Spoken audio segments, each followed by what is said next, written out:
সবাইকে স্বাগত জানাচ্ছি সময় টেলিভিশনের নিয়মিত আয়োজন ফেসবুক লাইভে। সঙ্গে আছি আমি মাসুদুর রহমান। ফেসবুক লাইভে আমরা প্রতিদিন আলোচনা করি দিনের সবচেয়ে আলোচিত ঘটনা, যেটি আমরা প্রতিবেদন আকারে প্রকাশ করি টেলিভিশনে। সেটির বাইরেও অনেক তথ্য থাকে, অনেক অজানা তথ্য থাকে, যেগুলো দর্শকের মাধ্যমে তুলে ধরার চেষ্টা করি আমরা। সেই বিষয়ে আজকে আমরা আলোচনা করব।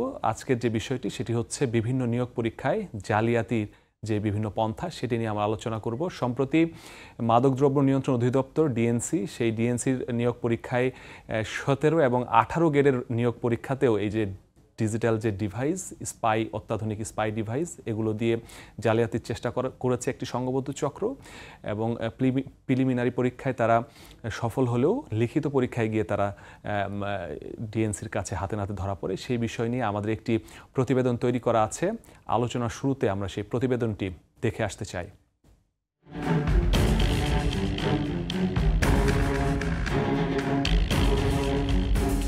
কারো শার্টের ভেতর থেকে, কারো হাতের নিচে, কারো পায়ের নিচের অংশে প্যান্টের ভেতর বিশেষ কায়দায় লুকিয়ে রাখা ডিভাইস বের করা হচ্ছে। এসব অত্যাধুনিক স্পাই ডিভাইস ব্যবহার করে নিয়োগ পরীক্ষায় জালিয়াতির চেষ্টা করা হয়। মাদকদ্রব্য নিয়ন্ত্রণ অধিদপ্তর ডিএনসির 17 গ্রেডের সিপাহী ও 18 গ্রেডের ওয়্যারলেস অপারেটর পদে নিয়োগ দিতে এসে 5 জন ডিভাইস সহ আটক হয়। এটা দেখে মাস্টার কার্ড মনে হলেও এটি আসলে একটি মোবাইল ডিভাইস। এটাতে সিম লাগানো আছে, এই নাম্বারে যে কোনো মোবাইল দিয়ে ফোন করলে এটাতে ফোন আসে। ছোট্ট এই ডিভাইসটি কানের ভেতর লাগিয়ে ব্লুটুথের মতোই সব কিছু শোনা যায়। কি সুন্দর একটি ডিভাইস, অথচ এটি ব্যবহার হচ্ছে জালিয়াতির কাজে। সরকারি বিভিন্ন নিয়োগ পরীক্ষায় এই ডিভাইস ব্যবহার করে জালিয়াতি করে আসছে একটি সংঘবদ্ধ চক্র। ডিএনসি বলছে নিয়োগ পরীক্ষায় জালিয়াতি হতে পারে, এজন্য গোয়েন্দা নজরদারি বাড়ানো হয়। পরীক্ষা কেন্দ্রের বাইরে, ভেতরে ও পরীক্ষার রুমে 3 স্তরের চেকিংয়ে ধরা পড়ে চক্রটি। আটক করা হয় 18 জনকে, যাদের মধ্যে 13 জন এসেছিল প্রক্সি দিতে। তাদের দেয়া হয় বিভিন্ন মেয়াদে সাজা। প্রক্সি দিতে আসা বেশিরভাগই ঢাকা বিশ্ববিদ্যালয় সহ বিভিন্ন স্বনামধন্য প্রতিষ্ঠানের সাবেক ও বর্তমান শিক্ষার্থী। এই ধরনের স্পাই ডিভাইস সাধারণত দেশে সাধারণ মানুষের কাছে থাকে না। তারা সেই ইয়ারফোন কানের ভেতরে, সেই কানের ছিদ্রের ভেতরে রেখেছিল, বাইরে থেকে বোঝা যাচ্ছিল না। এবং আমাদের যে স্মার্ট কার্ড বা আমাদের যে ক্রেডিট কার্ড সাইজের তাদের রিসিভারগুলো তাদের সঙ্গে ছিল, যার ফলে তারা বাইরের সঙ্গে যোগাযোগ স্থাপন করে এবং পরীক্ষা দেওয়ার অপচেষ্টা গ্রহণ করে। কিন্তু আমাদের সজাগ টিম তাদের ডিটেক্ট করে এবং সেখানে দায়িত্বপ্রাপ্ত আমাদের যে ডিএনসির নির্বাহী ম্যাজিস্ট্রেট মহোদয় ছিলেন, তিনি সংশ্লিষ্ট আইনে বিধি মোতাবেক 18 জনকে বিভিন্ন মেয়াদে কারাদণ্ড এবং আইনানুগ প্রসেস সম্পন্ন করেন। ডিএনসি জানিয়েছে সংঘবদ্ধ চক্র 17 ও 18 গ্রেডের চাকরিতে 50,000 থেকে 3 লাখ টাকা চুক্তিতে ডিভাইসের মাধ্যমে নিয়োগ প্রত্যাশীদের চাকরি পাইয়ে দেওয়ার চেষ্টা করে। দুটো আঙ্গিকে আমরা লক্ষ্য করেছিলাম। এক হচ্ছে বডি ফিটনেসের একটা বিষয় ছিল, সেখানে যেগুলো ম্যাচ করেনি সেগুলোকে প্রাথমিকভাবে শনাক্ত করি আমরা প্রথম চেকিংয়ে। দ্বিতীয় চেকিংয়ে তারা যখন আমাদের পরীক্ষার হলের ভিতরে প্রবেশ করছিল, সেই সময় তাদের থামানো হয়, তল্লাশি করা হয় এবং কাগজপত্র মিলানোর সময় ডিটেক্ট করা হয়। ফাইনালি তাদের সরিয়ে রাখা হয়। যাচাই বাছাই করেছি, কেউ কেউ ছিল তারা হ্যাবিচুয়াল অফেন্ডার, অর্থাৎ তারা দীর্ঘদিন ধরে প্রক্সি পরীক্ষা দিয়ে যাচ্ছিল। বেশ কয়েকটি পরীক্ষায় তারা একইভাবে এই কাজগুলো করে এসেছেন। আমরা রেপ্লিকেশন পাইনি, একই ব্যক্তিকে দুইবার ধরতে পারিনি। তবে এর আগে যখন এই ক্ষেত্রে প্রিলিমিনারি পরীক্ষা হচ্ছিল, তখন আমরা 5 জনকে ডিটেক্ট করেছিলাম এবং তাদেরকে বিভিন্ন মেয়াদে সাজা দিই। জব্দ করা ডিভাইসগুলোর নম্বর থেকে চক্রের মূল হোতা সহ বাকিদের আটকের চেষ্টা করছে ডিএনসি। স্বচ্ছতা, নিরপেক্ষতা এবং ন্যায্যতার একটি প্রমাণ উপস্থাপন করেছে। মাসুদুর রহমান, সময় সংবাদ, ঢাকা। প্রতিবেদনে যেমনটি আমরা দেখছিলাম যে তারা এই যে ডিভাইসগুলো একটি পক্ষ হলের ভেতর নিয়ে আসে পরীক্ষার কেন্দ্রে এবং তারা আস্তে আস্তে সেই ডিভাইসের মাধ্যমে তারা সেই পরীক্ষা যখন শুরু হয় তখন যেই নির্ধারিত সময় আছে সেই নির্ধারিত সময় তাদের এই ডিভাইসে বাইরে থেকে যে আরেকটি চক্র থাকে তাদের কাছে ফোন চলে আসে এবং সেই ফোন আসার পরে যখন এই প্রশ্নগুলো তারা বলে এবং তারা অপর প্রান্ত থেকে প্রশ্নের উত্তরগুলো বলে। এবং এই যে ডিভাইস জালিয়াতি ছাড়াও আমরা আরেকটি যেই বিষয়টি দেখছি প্রক্সি, এই প্রক্সি দিতেও আমরা যারা এসেছে তাদের সাথেও ডিএনসি কথা বলেছে এবং তাদের যে পরিচয় সেটা দেখা গেছে যে বেশিরভাগ ক্ষেত্রেই নামি দামি বিশ্ববিদ্যালয়, কলেজ থেকে শুরু করে বিভিন্ন স্বনামধন্য প্রতিষ্ঠানের শিক্ষার্থীরাই একেবারেই 17 এবং 18 গ্রেডের নিয়োগের ক্ষেত্রে তাদের যে পরীক্ষা সেটি তারা দিতে এসেছে তারা অন্যের হয়ে। এবং তারা আমাদেরকে যেটি জানিয়েছে যে তারা এই প্রক্সি দেওয়ার জন্য 50 থেকে 1 লাখ, কখনো 2 লাখ, কখনো 3 লাখ টাকা পর্যন্ত নিয়েছে। আর ডিভাইসের জন্য সর্বনিম্ন তারা 1 লাখ এবং সর্বোচ্চ তারা 3 লাখ টাকা নিয়েছে। যেহেতু 17 এবং 18 গ্রেড, এই কারণে তাদের যেই জালিয়াতির জন্য যেই টাকা সেটি একেবারেই 3 লাখ পর্যন্ত। এছাড়াও যারা অন্য যেই গ্রেডগুলো রয়েছে আর উপরের গ্রেড যত বাড়ে তাদের যেই টাকা, সেই টাকার অঙ্ক তারা বাড়াতে থাকে।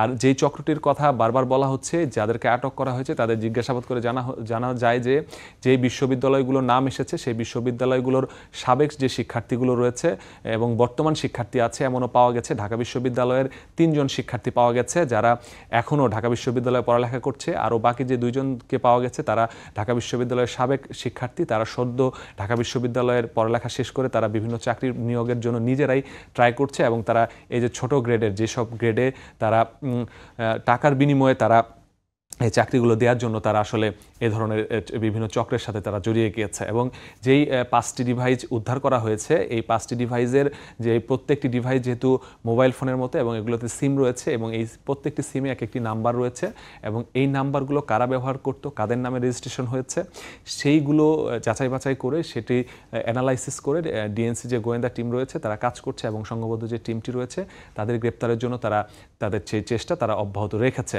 আমরা এই বিষয়টি নিয়ে আরও যে তথ্য আমরা আরও দিব, সেটার জন্য যে বিষয়গুলো নিয়ে আলোচনা করা দরকার সেগুলো যদি একটু আমরা দেখে নিতে চাই।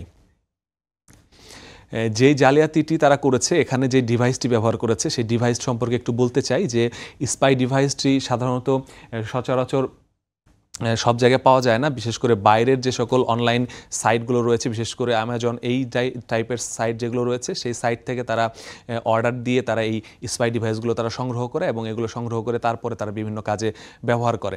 এই স্পাই ডিভাইস ব্যবহার কিছুক্ষণ আগে আমি যেরকম বলছিলাম, তারা মূলত যেই পরীক্ষার্থীরা রয়েছে সেই পরীক্ষার্থীদের সাথে তারা চুক্তি করে প্রথমে বিভিন্ন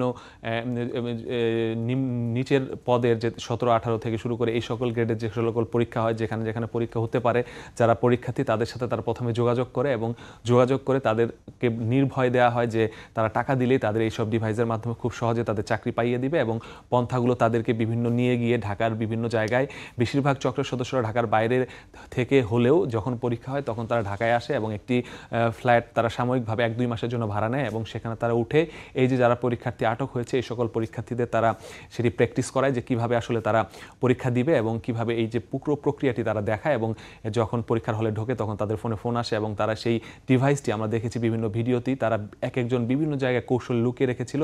একে তো এই ডিভাইসটি একেবারেই এটিএম কার্ডের মতো দেখতে, যেটিকে দেখে কখনোই কারো সন্দেহ হয় না, যে কারণে তারা এটি কিন্তু বারবার বিভিন্ন জায়গায় তারা গোপন জায়গায় তারা লুকিয়ে রাখার চেষ্টা করে এবং অনেক ক্ষেত্রে চেকিংয়ে তারা ধরা পড়ে না। বিশেষ করে তারা এই যে শার্ট বা গেঞ্জি যেটাই পরে তার নিচে আরও একটি গেঞ্জির মতো তারা পরিধান করে এবং সেটির ভিতর বিশেষ পকেট রাখে এবং সেই পকেটটি দিয়ে তারা এই যে তাদের যে প্রতারণা সেটি তারা চালিয়ে যাওয়ার চেষ্টা করে। আরেকটি যেটি স্পাই ডিভাইসের ছাড়াও আমরা দেখেছি যে 13 জনকে গ্রেপ্তার করা হয়েছে, তারা প্রক্সি পরীক্ষা দিতে এসেছে। এই প্রক্সি পরীক্ষা যারা দিয়েছে তাদের বেশিরভাগ ক্ষেত্রে আমরা দেখেছি যে এরা বিভিন্ন স্বনামধন্য, যেরকম বলছিলাম যে ঢাকা বিশ্ববিদ্যালয়ের শিক্ষার্থীরা রয়েছে, সরকারি যে 7 কলেজ রয়েছে সেই 7 কলেজের 5 থেকে 6 জনকে আমরা দেখেছি।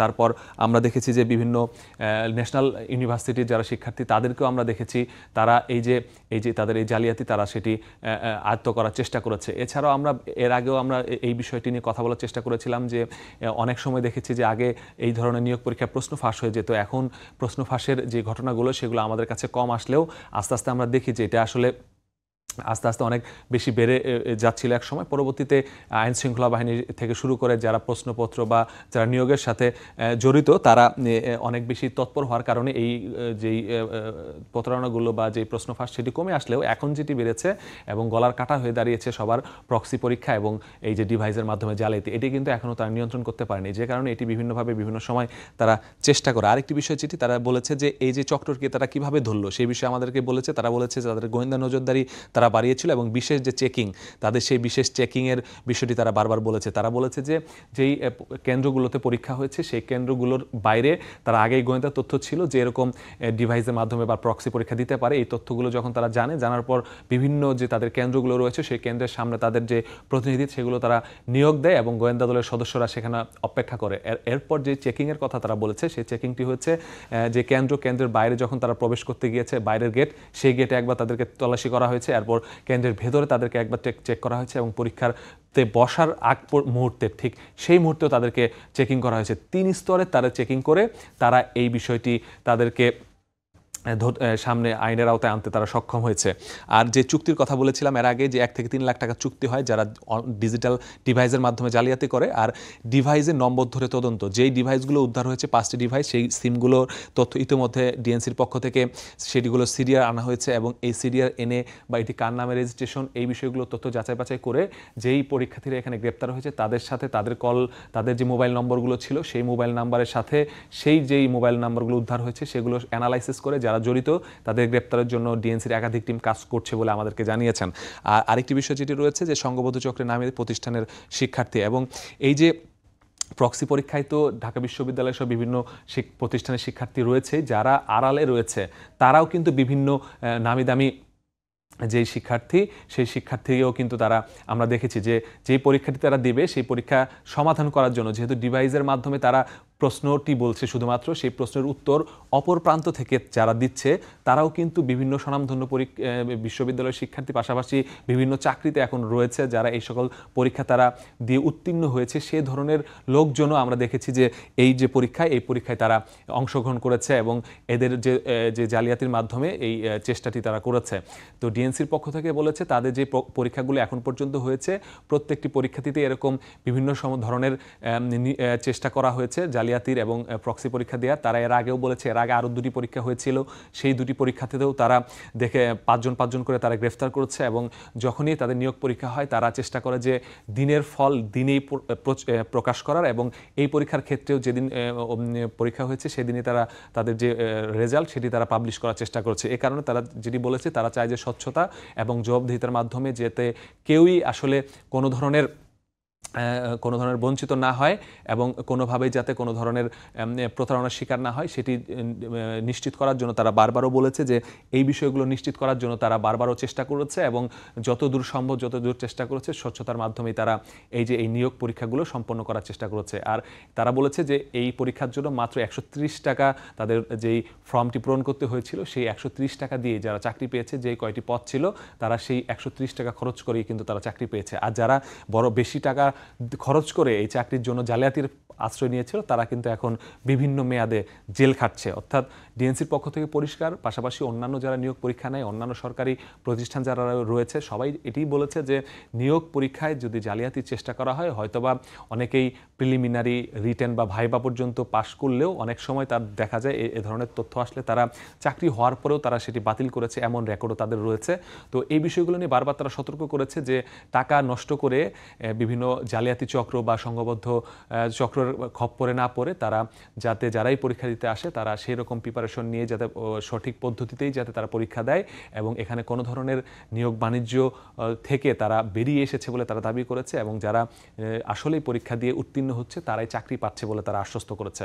তো এই বিষয়গুলো নিয়ে তারা আমাদের কাছে বারবারও বলেছে এবং তারা একটি বিষয় নিশ্চিত করার চেষ্টা করেছে যে যেই চক্রটি এই কাজগুলো করেছে, যারা বারবার এই সকল বিভিন্ন যারা একেবারেই যাদেরকে ধরা হয়েছে, যারা পরীক্ষার্থী ছিল যে 5 জন, সেই পরীক্ষার্থী 5 জনই সদ্যমাত্র এসএসসি এবং এইচএসসি পরীক্ষা শেষ করেছে।